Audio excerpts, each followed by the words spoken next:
ए part हमारा complete हुआ। अब आ जाते हैं हमने बी पार्ट की तरफ, जो कि यहाँ पे हमें गिवन है। ठीक है, अब हम बी पार्ट सॉल्व करेंगे। बी पार्ट्स में हमसे क्या कहा जा रहा है, in an entrance examination a total of dash students appeared, out of which were girls, how many boys appeared for the examination। मतलब कि जो एंट्रेंस ऑफ एग्जामिनेशन है, मतलब जो बच्चे एग्जाम्स में इन्वॉल्व आ रहे हैं, एंट्रेंस हैं जिन्होंने एग्जाम्स देने हैं, उनमें से जो तादाद है टोटल स्टूडेंट्स की वो इतनी है। ठीक है, और जो गर्ल्स अपीयर्ड हुई हैं वो इतनी हैं, और जो बॉयज़ की तादाद है वो हमें नहीं मालूम। ठीक है, तो हमें क्या करना है, इसमें बॉयज़ की तादाद को फाइंड करना है। कितने अपीयर्ड हुए बॉयज़ वो हमें नहीं पता। ठीक है, गर्ल्स की और टोटल जो है एंट्रेंस की वो हमें पता है। ठीक है, स्टूडेंट्स की तादाद। अब यहाँ पे जो है आप खुद सोचिए कि जब स्टूडेंट्स टोटल हमें यहाँ पे मालूम है और गर्ल्स का भी पता है, बट बॉयज़ का हमें यहाँ पे नहीं पता। अब यहाँ देखें कि जब किसी चीज़ में से टोटल में से हमें एक की तो पता है लेकिन एक की नहीं पता, तो इस ऐसे सिचुएशन में हमें क्या करना है, सब्ट्रैक्ट करना है। ओके, तो अब यहाँ पे हम क्या करेंगे, सब्ट्रैक्ट करेंगे, यानी कि माइनस करेंगे। मतलब कि टोटल स्टूडेंट्स की तादाद में से हमने गर्ल्स की तादाद को माइनस जब हम करेंगे, निकालेंगे, तो फिर हमें क्या पता चल जाएगी, तो बॉयज़ की जो तादाद है वो हमें यहाँ पे फाइंड हो जाएगी इस तरीके से। जैसे कि ऊपर क्वेश्चन में आपने देखा, टोटल स्टूडेंट्स अपीयर्ड कितने हुए, टोटल स्टूडेंट्स वो आप यहाँ लिखेंगे 141,732, मतलब कि 141,732 students total are appeared in the examination. Numbers of girls are, girls कितनी थी, 80,497। ठीक है, अब हमसे पूछा जा रहा है कि बॉयज़ कितने अपीयर्ड होंगे, वो कि हमें नहीं पता, वो हमने क्वेश्चन मार्क डाल दिया है। अब बॉयज़ की तादाद फाइंड करने के लिए हमने क्या करना है, टोटल में से माइनस कर देना है गर्ल्स की नंबर्स को, ताकि हमें जो है बॉयज़ की जो तादाद है जो अपीयर्ड हुए हैं बॉयज़ वो हमें पता चल जाए। अब टोटल जो थे हमारे पास थे 141,732 माइनस गर्ल्स की 84,97। ओके, ये हमने यहाँ पे लिख दी है। अब इसमें से हम माइनस कैसे करें, हमने क्या करना है, फिर से रफ वर्क बनाना है। यहाँ पे रफ कॉलम ड्रॉ करेंगे। रफ कॉलम ड्रॉ करने के बाद 141,732 लिखेंगे।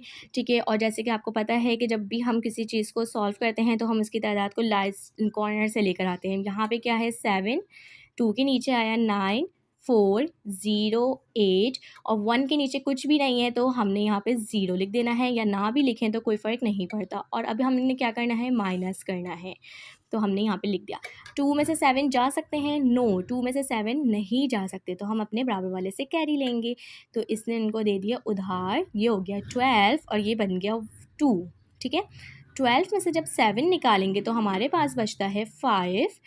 2 में से 9 नहीं जा सकते, फिर से इन्होंने दूसरे से पैसे मांगे, इनकी आदत है शायद, हो सकता है यहाँ पे। फिर हमने 12 में से जब 9 निकाले, तो अब आप फिंगर्स में काउंट करें, 12 में से 9 निकलेंगे, 12, 11, 10, तो कितने बच गए, 9, तो 3 बचे ना। 12 भी निकल गया, 11 भी निकल गया, 10 भी निकल गया, 9, तो फिर हमारे पास बचे 3। अब क्या करेंगे, 6 में से 4 जा सकते हैं ऑब्वियसली, तो 6 में से जब हमने 4 निकाले तो 2 बचे हमारे पास। ठीक है, 1 में से 0 गए। देखिए 1 में से 0, 0 में प्लस हो या माइनस हो, जो नंबर होता है वही आ जाता है। ठीक है, 1 में 0 प्लस करें या माइनस करें तो कोई फ़र्क नहीं पड़ता, 1 में से 0 गए तो 1 ही बचा। 4 में से 8 नहीं जा सकते। ठीक है, 4 में से 8 नहीं जा सकते, तो आपने 14 में से 8 निकालना है, बिकॉज़ यहाँ से अगर मैं कैरी भी लूँगी तो वही 1 ही आएगा, उसके बाद 0 बचेगा, तो 0 में से 0 0 ही आएगा। तो इसीलिए 14 में से जब हम 8 निकालेंगे तो ठीक है, 14 में से हमने क्या निकालना है, 8 को निकालना है। 14 में से जब हम 8 निकालेंगे तो हमारे पास बचेगा 6। ओके, तो यहाँ पे जो हमारे पास आंसर आता है वो 61,235 है। ठीक है, जो कि हमारे पास बॉयज़ की तादाद पता चल गई है।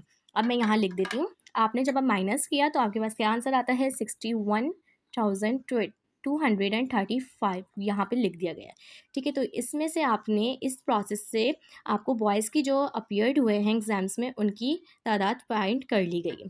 अब आ जाते हैं रिजल्ट की तरफ। रिजल्ट लिखते वक्त हमने क्या करना है, यहीं पे हम लिखेंगे 61,235 boys appeared in the exams या एग्जामिनेशन। ओके, तो ये हमारे पास था क्वेश्चन नंबर 2, वो क्वेश्चन नंबर 3 का बी पार्ट, जो कि हमने यहाँ पे डन कर लिया है। आई होप कि आपको समझ आ गया होगा। क्वेश्चन नंबर 3 का पार्ट नंबर सी यहाँ पे गिवन है Saad earned Rs 192 500 in April and Rs 178,730 in May. How much did he earn in both the months? How much more did he earn in April than in May? अब क्या कहा जा रहा है कि साद जो है ना जो कमाता है वो अप्रैल के मंथ में इतने पैसे, मई के मंथ में इतने। तो अब आप बताइए कि कितने वो जो है कमाता होगा इन दोनों मंथ्स में। तो यहाँ पे जब आपसे पूछा जाए बोथ द मंथ्स, अब बोथ से आपको खुद ही आइडिया हो जाना चाहिए कि यहाँ से टोटल की बात की जा रही है, क्योंकि प्लस करेंगे हम इधर, ठीक है, क्योंकि यहाँ पे दोनों महीनों की पूछी जा रही है। तो दोनों की महीनों की मालूम करने के लिए हम क्या करते हैं, प्लस करते हैं। ओके, अब जैसे कि मैंने लेस लिया और एक कर लेस लिया, तो अब दोनों के पैसे मुझसे पूछे जाएंगे तो मैं हर किसी के अलग अलग बता दूंगी। फिर मुझसे पूछा जाएगा कि दोनों में कितने पैसे लगे, दोनों कितने के आए, तो फिर मैं उन दोनों को क्या करूँगी, प्लस करूँगी। ऐसी यहाँ पे एग्जाम्पल है। अब यहाँ पे और दूसरा भी एक पार्ट में इसका दूसरा भी दिया जा रहा है, वो क्या कहा जा रहा है कि did he earn in April then in May.